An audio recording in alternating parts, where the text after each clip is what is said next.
In this question, we have given that a magnet is moving towards a coil along its axis and the EMF induced in the coil is E. If the coil also starts moving towards the magnet with the same speed, the induced EMF will be. Question में ऐसे दिया गया है कि a magnet is moving towards a coil. यहाँ पे एक coil है हमारे पास, यहाँ पे हमारे पास एक कॉइल है और यहाँ पे एक मैग्नेट है हमारे पास।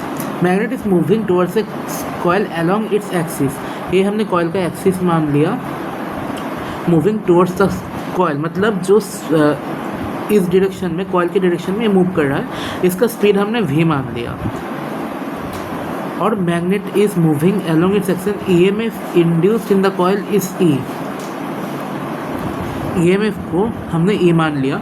If the coil also starts moving towards the magnet, coil भी मैग्नेट की तरह मूव कर रहा था, मैग्नेट की डायरेक्शन मतलब मैग्नेट की जो कॉइल मैग्नेट की तरह मूव कर रहा था, also starts moving towards the magnet with the same speed, यह भी V से मूव कर रहा है। The induced EMF will be, जो EMF होता है वो होता है हमारे पास d∅dt।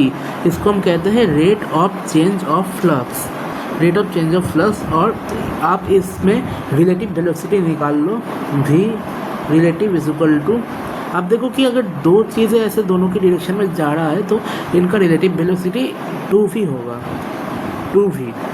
तो इसका रिलेटिव वेलोसिटी हो गया 2v।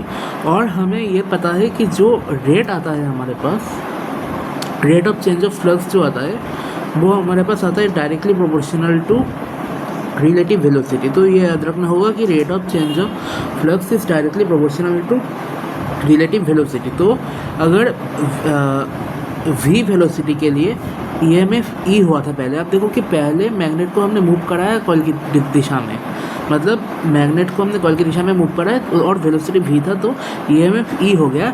लेकिन अब जब वेलोसिटी 2v हो गया तो EMF भी ऑब्वियसली 2e होगा हमारे पास। तो आंसर आ गया हमारे पास यहाँ पे 2e।